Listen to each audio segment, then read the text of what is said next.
Shalom, selamat hari Minggu, selamat siang semuanya Bapak Ibu. Sebelum kita memulai ibadah di siang hari ini, terlebih dahulu kita akan berdoa. Mari kita berdoa. Bapa kami yang ada di dalam surga, kami mengucap syukur Tuhan Yesus buat kasih karunia-Mu, buat setiap kami yang boleh hadir pada ibadah di siang hari ini Tuhan. Kami mengucap syukur kalau kami masih Engkau berikan kesempatan untuk memuji menyembah Engkau Tuhan Yesus. Tuhan ampuni kami atas kesalahan dan dosa kami Tuhan, sehingga untuk ibadah ini Bapa kami boleh layak Tuhan untuk mendengarkan firman-Mu, untuk memuji memuliakan Engkau Tuhan. Dan kami berdoa buat Bapak Guana Tanjung yang akan menyampaikan firman-Mu Tuhan, kiranya Roh Kudus Engkau urapi Bapak Guana, sehingga apa yang disampaikan Tuhan boleh tertanam di dalam hati kami, firman yang Kau berikan Tuhan boleh bertumbuh, dan kami boleh menjadi berkat dalam kehidupan kami. Kami mengucap syukur Tuhan Yesus, Kau berkati ibadah kami dari awal, pertengahan hingga akhir Tuhan, dan biarlah Roh Kudus membimbing setiap kami untuk kami boleh memperoleh pengertian yang benar akan firman. Terima kasih Bapa, kami memulai ibadah kami hanya di dalam nama Tuhan Yesus. Haleluya Tuhan, amin.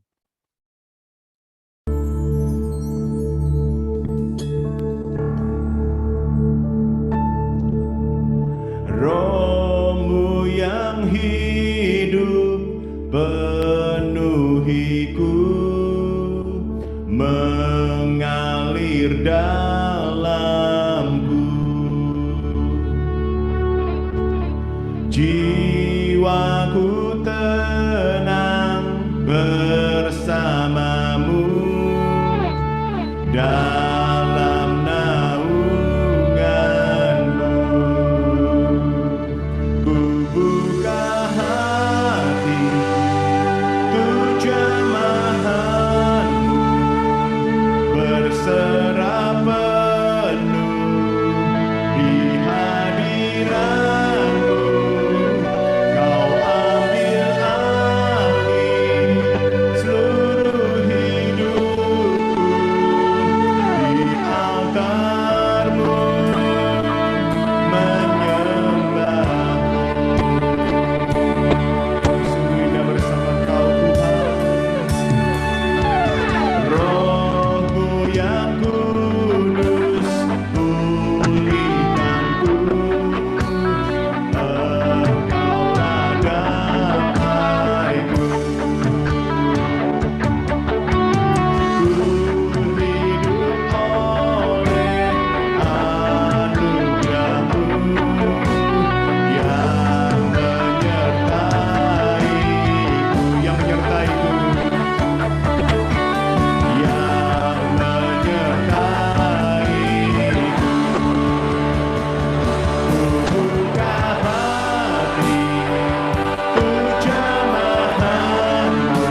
tak terkatakan kasih-Mu, tak terkatakan kebaikan-Mu.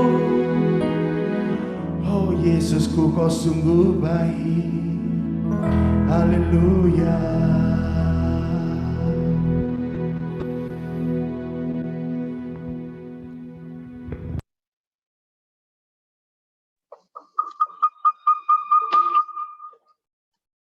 Shalom.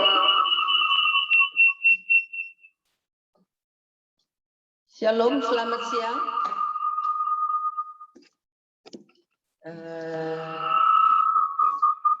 Internetnya enggak baik. Ada dua HP yang satu ruangan, Bu. Itu satunya harus mati, nggak resonansi. Betul. Sudah, Pak. Sudah.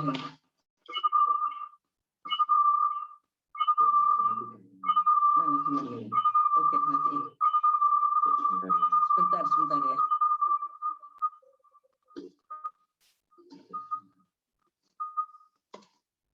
Oke. Selamat siang semua. Shalom. Shalom. Juga kepada Pak Goana Tanjung. Selamat siang dan shalom. Shalom Bu Maria. Shalom Tuhan. Jalannya ini, putus. Shalom, Pak. Shalom, jelas. Ya, can you hear me, Pak? Jelas. Ibu dengar suara saya? Oke, very clear, Pak. Oke. Selamat datang ya, Pak. Thank you untuk pelayanannya di GAP Rehoboth. Sama-sama. Apa kabar, Pak? Baik ya? Baik, semua baik oleh kemurahannya. Ya, Pak. Puji Tuhan, Pak. You can begin now, Pak. Silahkan.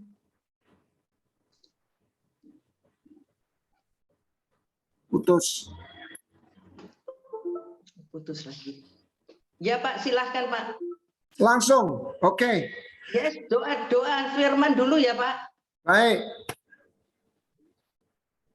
Jemaat GAP Rehoboth yang dikasih Bapa, sebelum saya menyampaikan firman Tuhan, mari saya ajak untuk kita menyatukan hati, pikiran, dan keberadaan kita kepada Tuhan. Mari kita berdoa. Bapa yang baik, kami datang kepadamu, dan kami mohon saat ini Roh-Mu sendiri yang mengurapi kami, dan biarlah tanah kami, tanah hati kami menjadi tanah yang baik, untuk kami boleh menerima benih firman-Mu. Kami minta biarlah rahmat-Mu turun atas kami. Engkau tahu kami hanyalah debu tanah. Tanpa kemurahan-Mu, kami tidak akan sanggup bahkan berdiri ataupun menghasilkan buah. Hanya ketika kami melekat kepadamu, kami boleh di dalam aliran surgawi, kekuatan kasih-Mu, anugerah-Mu memampukan kami untuk kami tetap kuat berdiri, berjalan, bahkan menghasilkan buah. Terima kasih Tuhan, di dalam nama Tuhan Yesus. Amin. Baik. Saya Roh Kudus berikan kepada saya beban untuk mengajak, untuk kita saling menguatkan. Firman Tuhan mengajarkan justru di dalam tempaan, di dalam satu keadaan yang sulit, itu sebuah kesempatan, bukan sebuah malapetaka, tapi sebuah kesempatan untuk kita menghasilkan buah lebih banyak.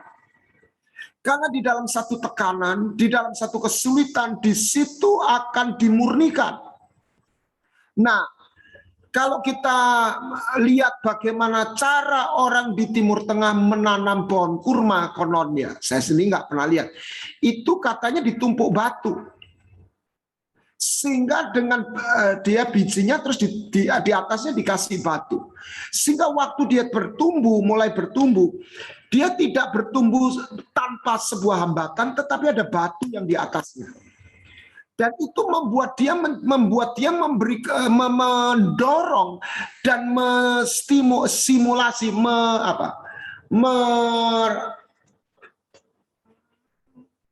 memberikan satu dorongan untuk dia memiliki akar yang masuk ke dalam.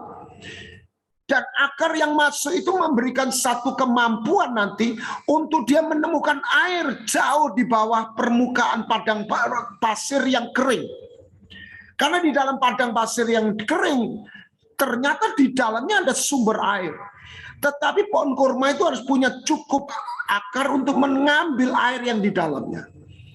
Ini saatnya melalui pandemi ini jemaat dipaksa untuk lebih dewasa.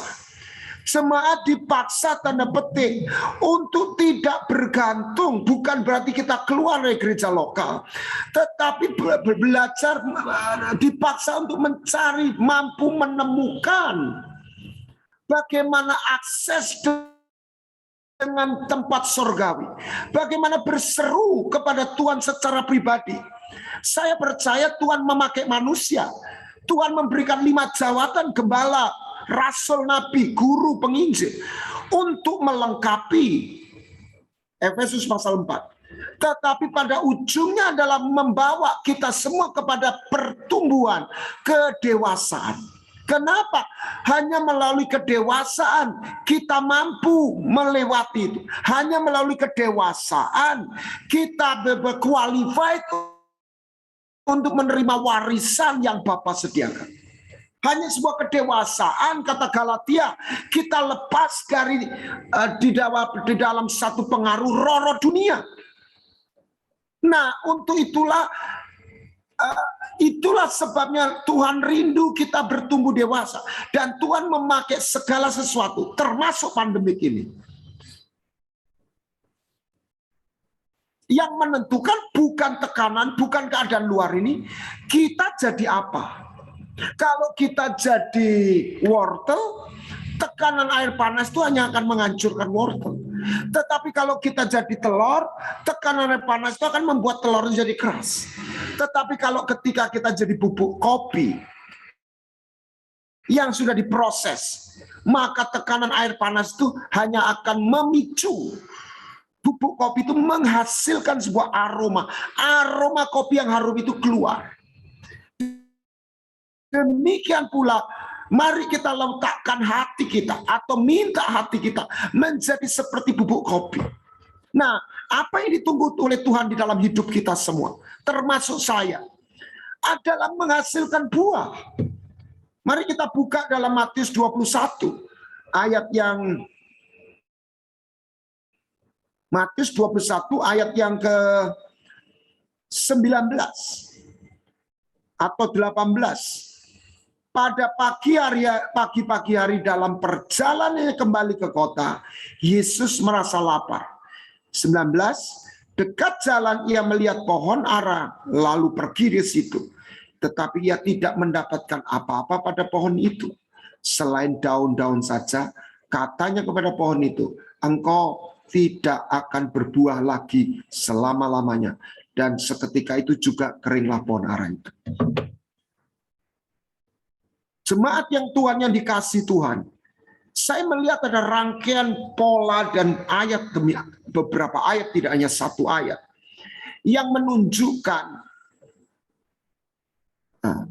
saya bisa di shoot ya, di script atau oke, yang menunjukkan bahwa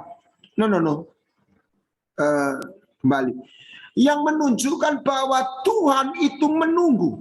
Tuhan itu rindu, Tuhan itu menginginkan setiap orang yang dipanggilnya menghasilkan buah. Dan menghasilkan buah ini bukan optional. Mungkin ada yang tanya, Pak, Tuhan itu kan kasih. Tuhan itu mengasihi kita apa adanya. Mau menghasilkan buah, enggak menghasilkan buah, kan Tuhan itu sayang sama kita. Iya, betul. Tuhan itu begitu mengasihi kita, dia menerima kita apa adanya.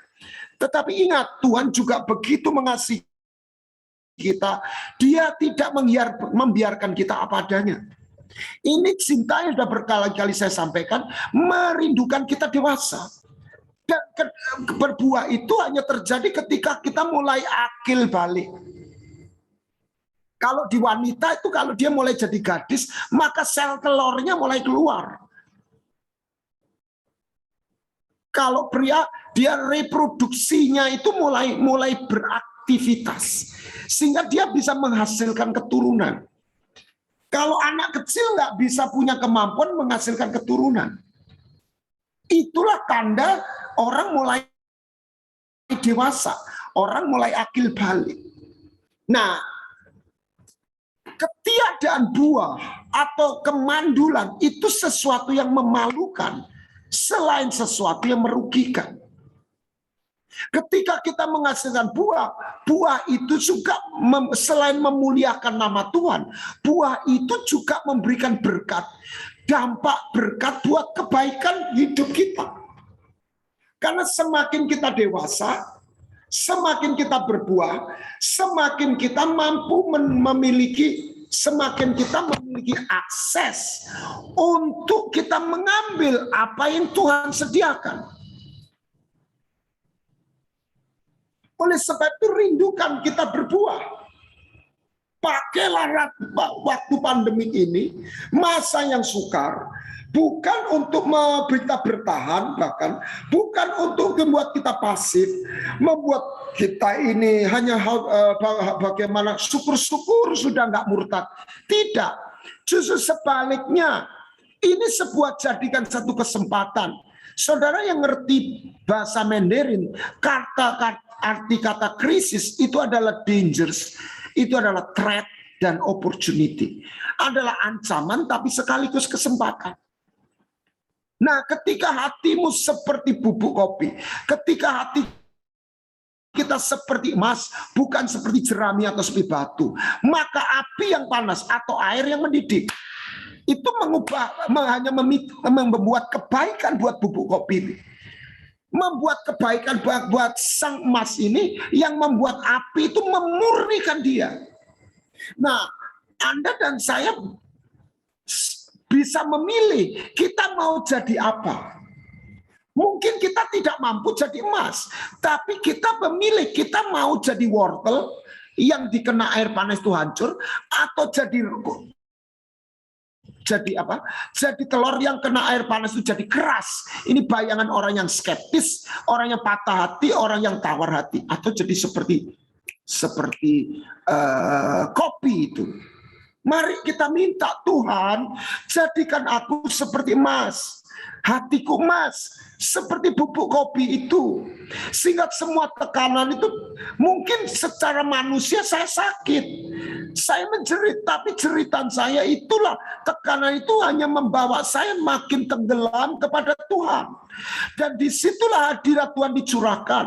Dan ketika hadirat Tuhan dan penyertaan Tuhan, kedekatan kita dengan Tuhan, kita berjalan bersama Tuhan, maka Tuhan berkata, yang lembah Baka menjadi tempat yang bermata air. Maka kita akan diberi zat yang memberi kemampuan mengubah keadaan. Tetapi kita harus punya akar yang kuat. Mari kita lihat kenapa benih itu tidak berbuah. Mari kita lihat dalam Matius 13.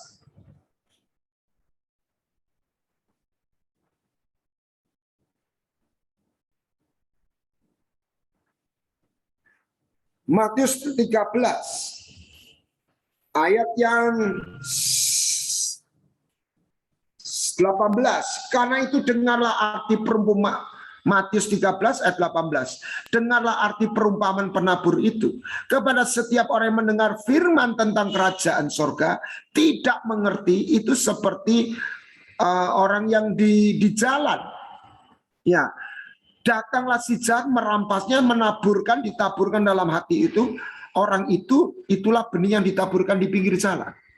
Ayat 20, benih yang ditaburkan di tanah yang berbatu-batu, ialah orang yang mendengar firman itu dan segera menerimanya dengan gembira, tetapi ia tidak berakar dan tahan sebentar saja. Apabila datang penindasan atau penganiayaan karena firman, orang itu pun segera murtad. Bahasa Inggrisnya, oke. He is offended, is not murtad. Offended, offended itu akan tersandung. Ya, bukan murtad, terlalu jauh. Akan stumble, dia akan mundur. dia akan tawar. Nah, kalau murtad, saya nggak murtad, Pak.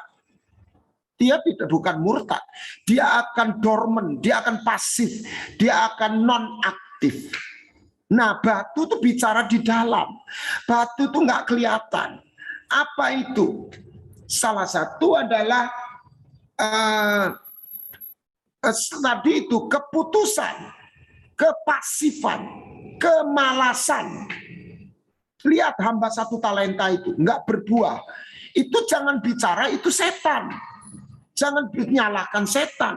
Itu kemalasan yang kemalasan itu sesuatu bisa di dalam hamba 1 talenta yang malas itu. Ya, karena talenta tidak diberikan, tidak dititipkan, dipercayakan. Ya. Kemalasan bukan sekedar sebuah kelemahan. Kemalasan itu kejahatan kepada anugerah kehidupan.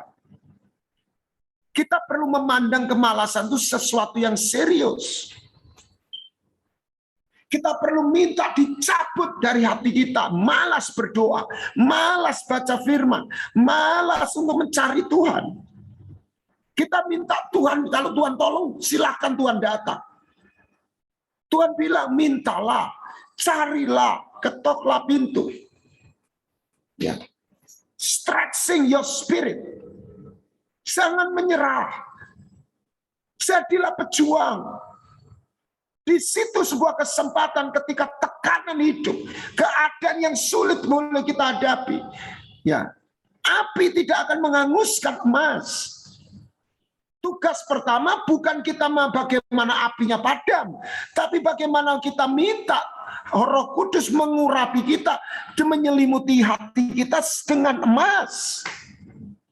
Sehingga tekanan itu tidak membuat kita pasif, putus asa, tetapi membuat kita struggle, bertindak. Batu juga bicara kebencian.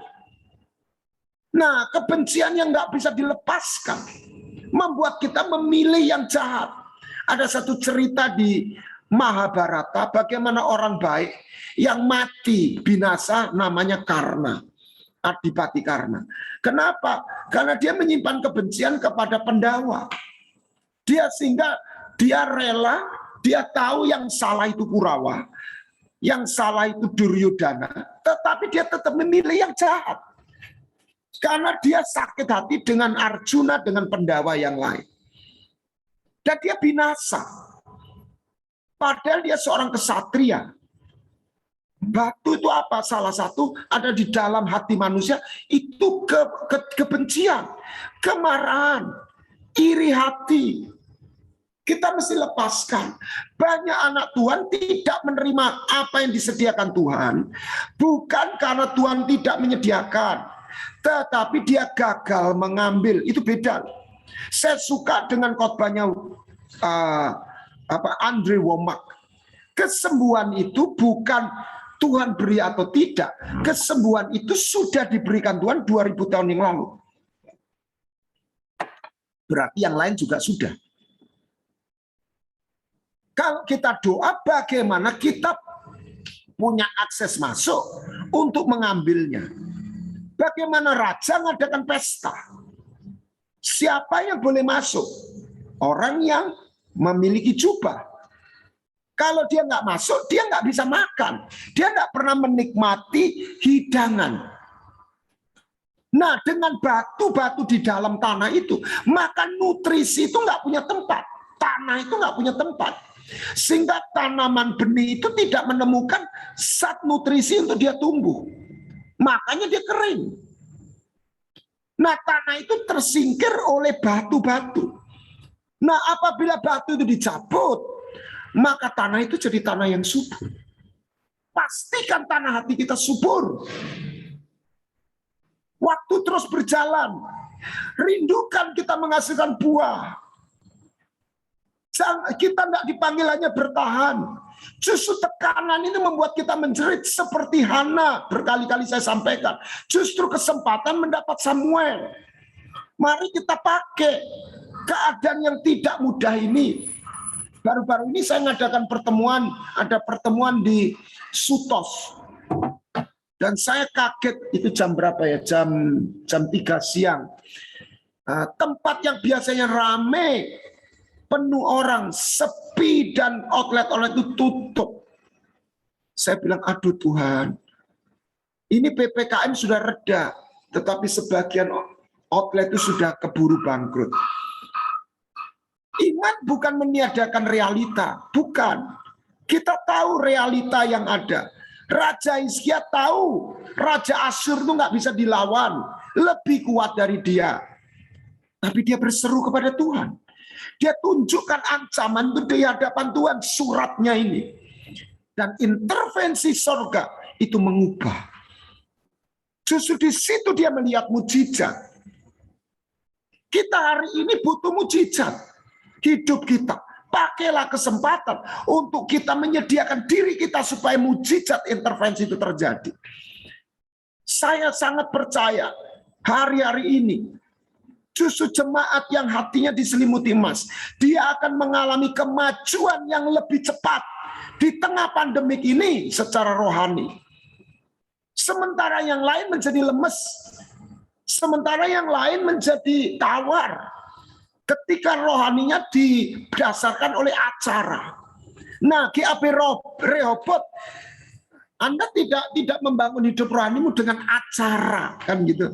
Enggak ada nama artis yang terkenal yang mengisi di Rehobot, enggak ada lampu strobo atau dry ice ya.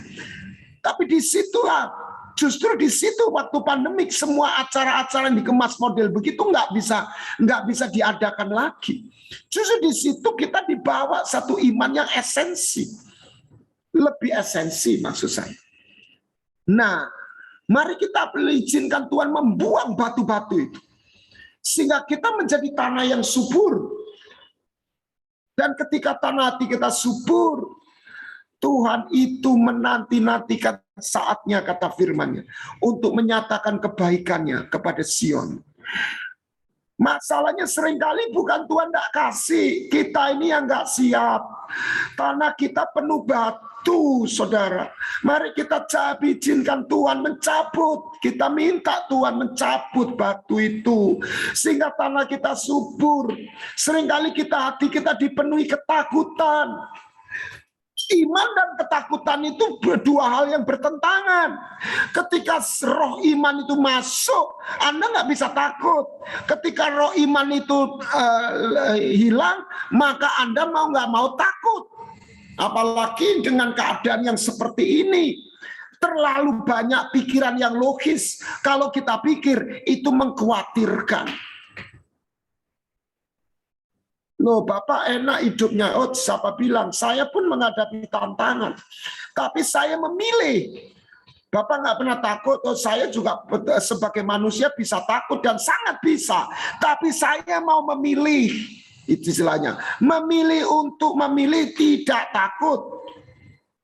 Bukan berarti saya mampu. Tapi putusan saya untuk memilih, untuk percaya kepada Tuhan. Itu membuat saya tersedia untuk Roh Kudus mengalir, firman-Nya masuk, mengisi pikiran saya. Bukan saya mampu.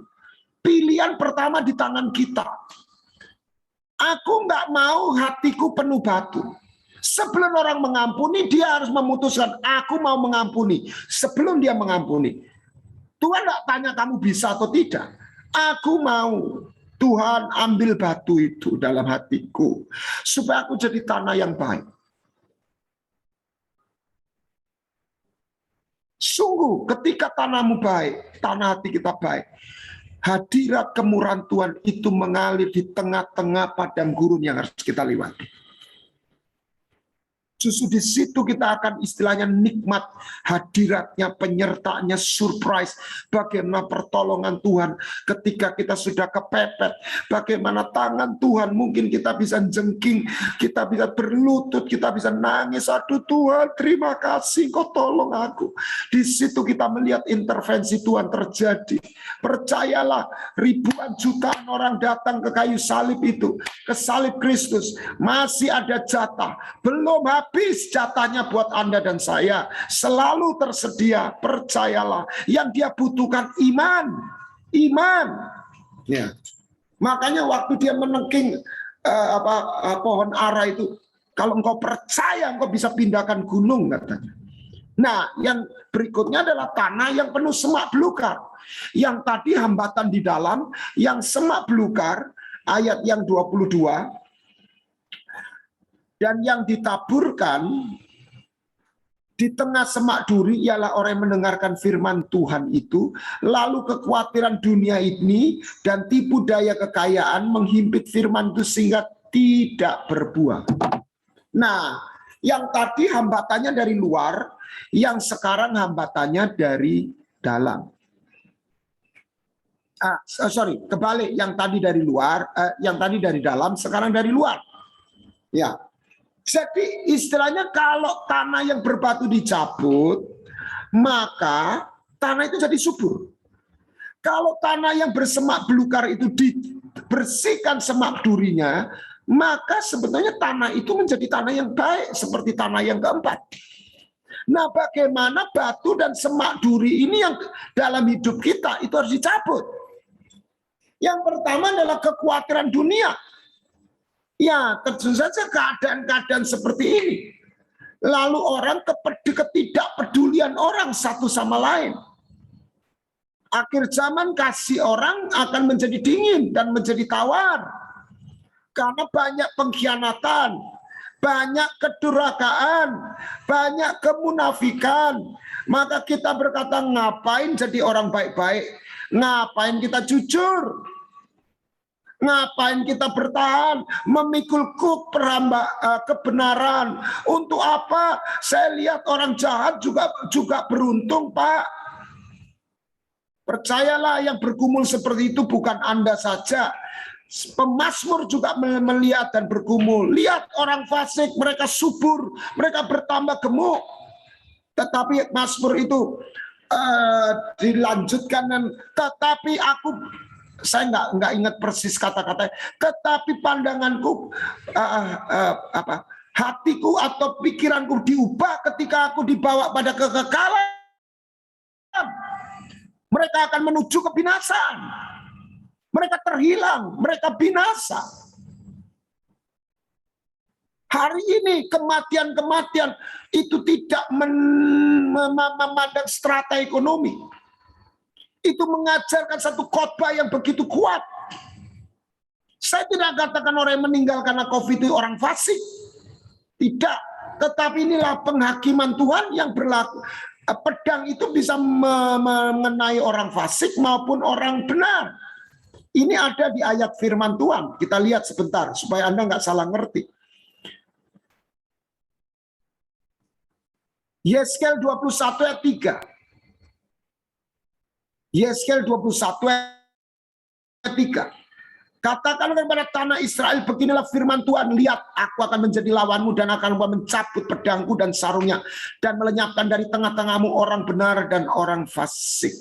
Oleh karena aku tidak melenyapkan dari tengah-tengahmu orang benar dan orang fasik, maka pedangku akan terhunus dari sarungnya terhadap semua manusia dari selatan sampai utara.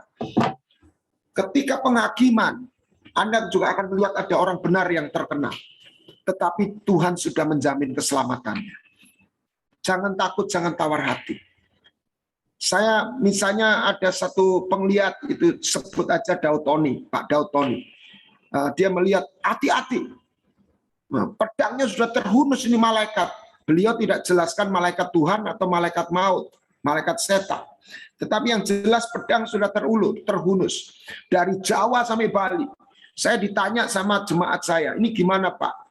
Penglihatan itu benar enggak? Saya merasa kok benar ya. Tapi jangan takut. Itu bukan titik, itu koma. Loh kok bisa begitu Pak?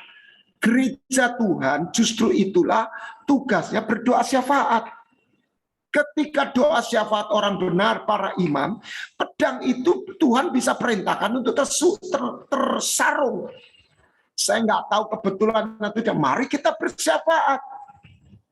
Kebetulan atau tidak, seminggu kemudian Pak Daud Tony muncul di acara itu, kebetulan saya lihat di YouTube. Dia bilang sama anak rohani atau adik rohaninya gereja 1 jam saja, Michael, saya udah lihat pedangnya sekarang disarungkan. Walah, gitu. Nah, jadi sebetulnya gereja itu punya hak, punya kesempatan untuk mengubah keadaan dengan doa syafaat. Anda jangan lingkup itu mulai kecil sampai besar. Oke lah, jangan ngomong negara, jangan ngomong kota. Kesempatan untuk mengubah keluarga kita. Kalau ada yang perlu diubah, Tuhan butuh imam-imam yang mengadakan korban pendamaian.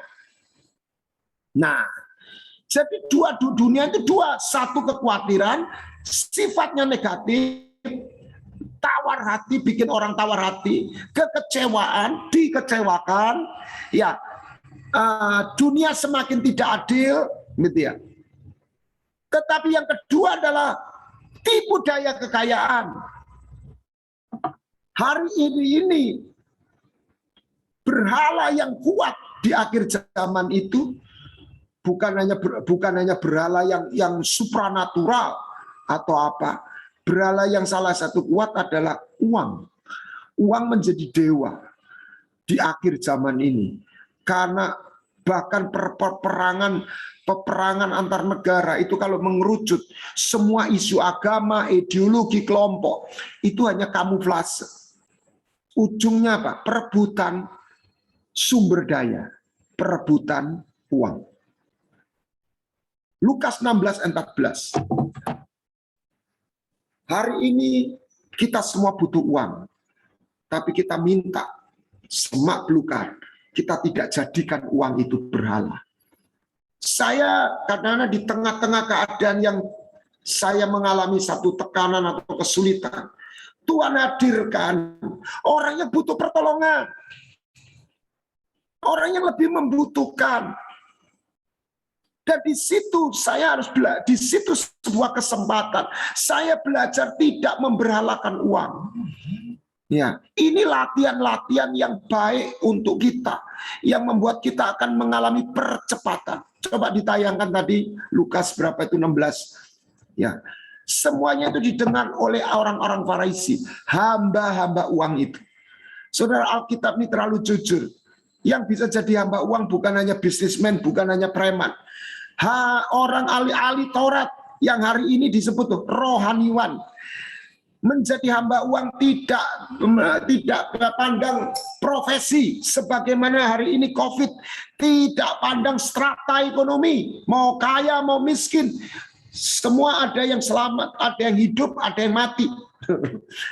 Ada orang yang sangat kaya dengan segala uangnya enggak bisa nolong. Ini sungguh-sungguh suatu khotbah yang kuat sekali. Uangnya tidak bisa menyelamatkan nyawanya. Ya, demikian menjadi hamba uang itu tersembunyi, kadang-kadang tidak kelihatan, tetapi sesungguhnya mereka sudah menjadi hamba uang atau menjadikan uang berhala. Sementara di kitab Wahyu 21 ayat 8, orang-orang yang salah satu penakut, pemburit, sihir, penyembah berhala tidak masuk dalam kerajaan surga. Penyembah-penyembah berhala. Hari ini kita menghadapi berhala demi berhala. Dan biarlah carang atau semak bluri itu dicabut dari hati kita. Mari kita bukan hanya bertahan, bukan hanya isunya pertolongan, tetapi mari kita minta hati, sudah waktunya kita minta hati seorang sahabat mempelai. Seorang anak yang sayang kepada bapaknya, kepada Tuhan, yang seperti seorang sahabat mau menemani Tuhan di Getsemani, seperti seorang kekasih yang merindukan kehadirannya, bukan hanya membutuhkan pertolongannya. Saya percaya, saya tahu, saya juga setuju. Kita semua butuh pertolongan, tangan kemurahan Tuhan, iya. Tetapi lebih daripada itu, mari kita rindukan Dianya lebih daripada pertolongannya, kehadiran Tuhan. Tuhan itulah sendiri adalah berkat dan harta yang indah, dan bahkan harta yang terindah. Oleh sebab itu, mari kita minta hati, batu-batu dalam hati kita dicabut. semak duka belukar itu dicabut, dipotong, sehingga kita menjadi tanah yang baik, sehingga kita menghasilkan buah. Ya, kita tidak tahu umur berapa, sampai berapa hari lagi, atau berapa tahun lagi kita hidup. We never know about it. Tapi buat kita, buat mereka yang terus berjalan sama Tuhan, kita nggak melihat kematian atau meninggal dunia itu titik akhir, tapi adalah satu pintu gerbang kita masuk dalam keabadian. Ya. Nanti di situ kita akan disiapkan punya tubuh kemuliaan.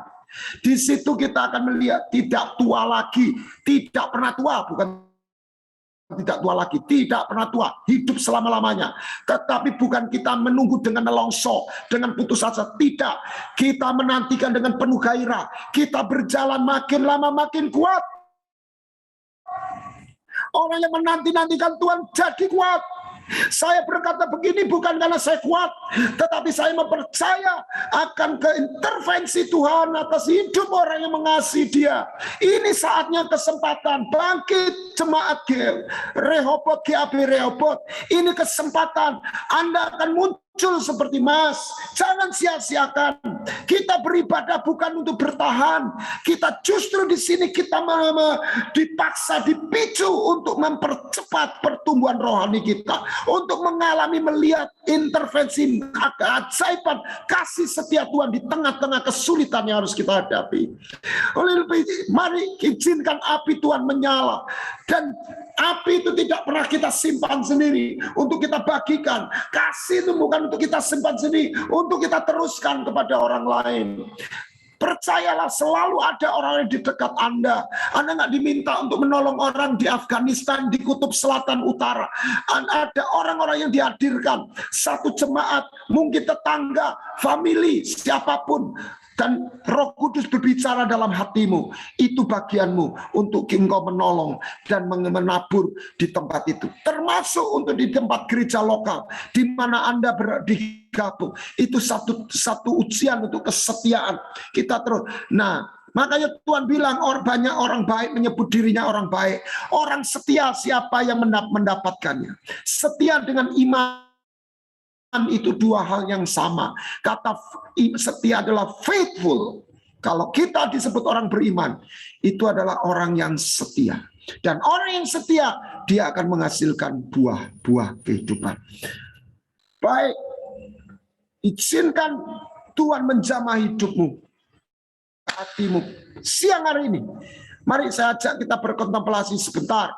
Izinkan Roh Kudus menjamahmu. Saat ini yang lemah kuat, yang susah bangkit, engkau tidak sendirian. Sion berkata, Tuhan sudah lupakan aku. Tuhan jawab, kalau ada seorang perempuan melupakan anaknya, aku Tuhan tidak pernah melupakanmu, kata Tuhan. Mari kita punya hati anak, mari kita percaya, sekalipun kau lihat keadaanmu masih belum baik, ayo kita datang dan kita menguatkan hati kita. Kita memilih untuk percaya seperti Yosua dan Kaleb, bukan seperti 10 pengintai itu. Mari kita melihat tantangan raksasa-raksasa di depan kita, bukan untuk kita lari, untuk kita kalahkan dan kita masuk tanah perjanjian. Mari kita berdoa. Bapa, kami berseru kepadamu. Saat ini kami minta Roh Kudus penuhi kami.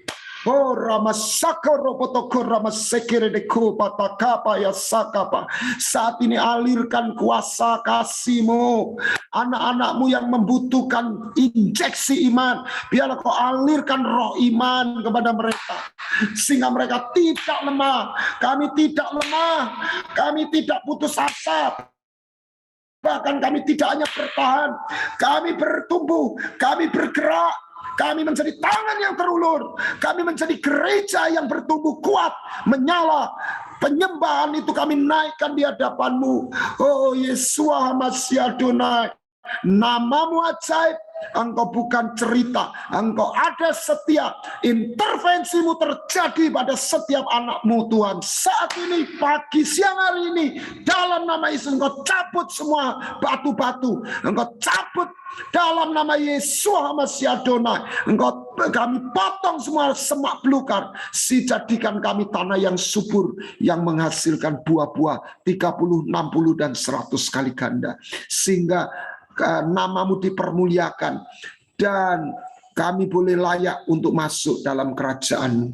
Tuhan, terima kasih Bapa, tumpangkan tangan-Mu atas setiap jemaat-Mu, termasuk juga Bu Maria sebagai penggembala sidang yang Kau percaya, seluruh anak mantunya, dan juga seluruh pekerja, tim pekerja, dan juga jemaat yang ada. Di tengah pandemik bukan makin loyo, tapi makin menyala, makin kuat, bertumbuh makin erat, persatuan satu sama lain. Terima kasih Tuhan, biarlah berkat-Mu turun atas kami semua. Dalam nama Tuhan Yesus Kristus kami berdoa. Amin. Tuhan Yesus memberkati.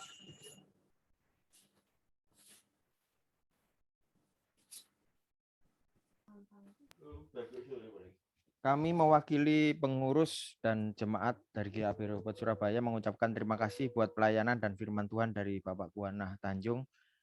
Dan kita untuk doa malam, pengumuman sepekan untuk doa malam pada hari Rabu akan diganti pada hari Selasa tanggal 21 September. Jadi hari Rabu doa malamnya diganti hari Selasa pukul 18.30. Karena ada spesial Healing Night atau malam kesembuhan yang akan dibawakan oleh Pastor Samson Dabas. Dan untuk ibadah Minggu tanggal 26 September jam 12 siang akan disampaikan oleh Pastor Joseph Samuel dari USA. Demikian pengumuman sepekan. Tuhan Yesus memberkati.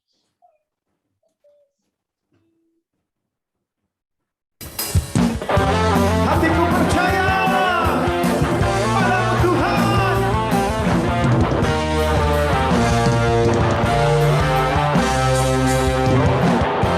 Tuhanlah kekuatan dan mazmurku, Kau gunung batu dan keselamatanku. Hanya padamu hatiku percaya. Kaulah menara dan kota perlindungan. Ku mau selalu bersyukur sebab cinta-Mu padaku takkan pernah berubah. Katakan, hatiku percaya walau bumi bergoncang, gunung-gunung beranjak, namun kasih setia-Mu tak pergi dariku. Haleluya!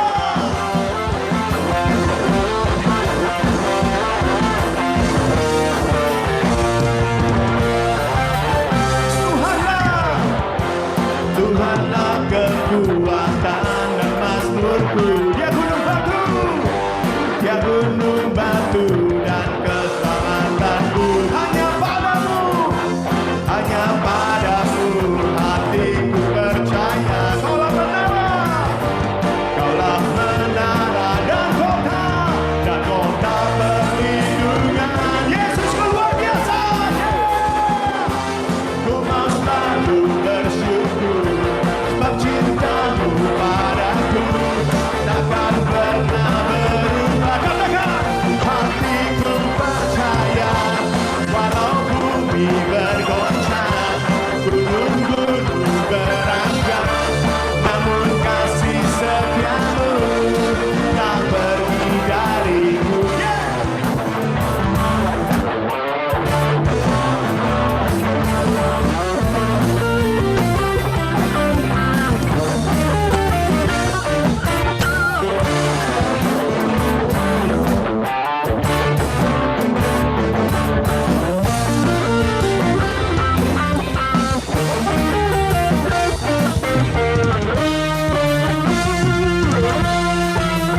Mari bersama-sama katakan, ku mau selalu bersyukur sebab cinta-Mu padaku takkan pernah berubah. Hatiku percaya walau bumi bergoncang, gunung-gunung beranjak, namun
Terima kasih sama Pak Guana Tanjung tadi tidak bisa kasih ucapan thank you ya Pak untuk pelayanannya hari ini. Sama-sama.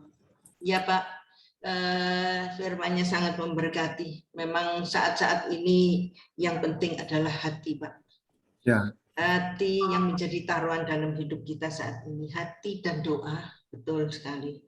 Thank you Pak untuk firman-Nya, dan kita sampai di akhir ibadah mengucap syukur atas firman yang kami dengar, di mana firman pada siang hari ini menguatkan setiap hati kami. Yuk kita satukan hati dan pikiran kita tutup di dalam doa. Bapa di surga, kami bersyukur untuk firman-Mu pada siang hari ini, yang mengajarkan kami untuk selalu menjaga hati kita, sebab dari sana terpancar segala kemuliaan, kehidupan, dan kemuliaan Tuhan. Bapak Ibu yang terkasih, firman sudah menyatakan dengan jelas, jangan bimbang, jangan takut, selalu Tuhan menyertai hidup kami, apapun keadaan Bapak Ibu.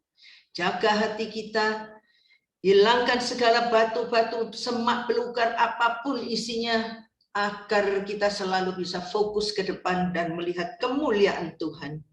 Dan jangan lupa untuk terus berdoa, tak henti-hentinya berdoa, sebab yang diperlukan saat ini hanya doa. Doa yang bisa merubah segala kehidupan kami.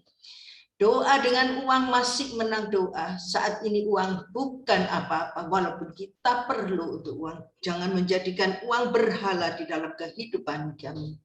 Bapa di surga, terima kasih untuk firman-Mu. Terima kasih juga untuk hamba-Mu yang terkasih, yang sudah Engkau utus pada siang hari ini untuk memberitakan firman-Mu. Kami berdoa untuk Bapak Pendeta Guana Tanjung. Tuhan, kami berdoa untuk Pak Guana beserta seluruh keluarganya sampai ke anak cucunya. Tuhan, Engkau berkati berkelimpahan. Adapun musim pandemi, musim apapun tidak berlaku dalam hidup Pak Guana Tanjung, karena selalu diberi kelimpahan oleh-Mu ya Bapa. Dan kiranya juga apa yang beliau kerjakan, Tuhan senantiasa buat berhasil di dalam nama Tuhan kami Yesus Kristus. Dan siang hari ini kami juga berdoa untuk jemaat gereja Allah Baik Rehoboth yang pada saat ini belum hadir di kebaktian Zoom siang hari ini. Dimanapun mereka berada, apapun yang sedang mereka alami, Tuhan senantiasa ada bersama mereka dan pertolongannya selalu tepat pada waktunya. Bapa di surga, terima kasih untuk ibadah penyertaan-Mu pada siang hari ini. Kami akan menutup ibadah ini dengan doa kepada-Mu Bapa. Kami menyerahkan hidup kami ke dalam tangan-Mu. Kami angkat tangan kami, tanda kami berserah kepada-Mu ya Bapa. Terjadilah kehendak-Mu, terjadilah rencana-Mu di dalam setiap kehidupan kami. Sebab kami tahu Engkau adalah Bapa yang baik. Apa yang Engkau rencanakan untuk masing-masing daripada kita selalu baik adanya. Ya Bapa, kiranya Tuhan Engkau kuatkan setiap hati kami. Berikan kami satu fokus di mana kami bisa membersihkan hati kita. Membersihkan dari segala semak belukar kebencian dan segala dendam dan semuanya Tuhan. Agar kami boleh lihat terobosan-terobosan daripada-Mu dan mukjizat-mukjizat yang daripada-Mu. Kami mengakhiri ibadah pada siang hari ini dan percaya siang hari ini Bapa di surga menurunkan segala berkat yang terbaik untuk setiap tangan yang terangkat pada siang hari ini. Tuhan memberikan segala yang terbaik, yaitu keselamatan, perlindungan, kasih karunia, sukacita yang berkelimpahan, yang kami bawa pulang untuk selama-lamanya sampai Tuhan Yesus datang untuk yang kedua kalinya. Mari jemaat gereja Allah Baik Rehoboth yang hadir pada Zoom meeting pada siang hari ini sudah terima firman, sudah terima segala berkat yang terbaik dalam hidup kita ini. Mari sama-sama kita ucapkan haleluya. Haleluya. Amin. Tuhan Amin. Yesus memberkati Amin. setiap yang hadir.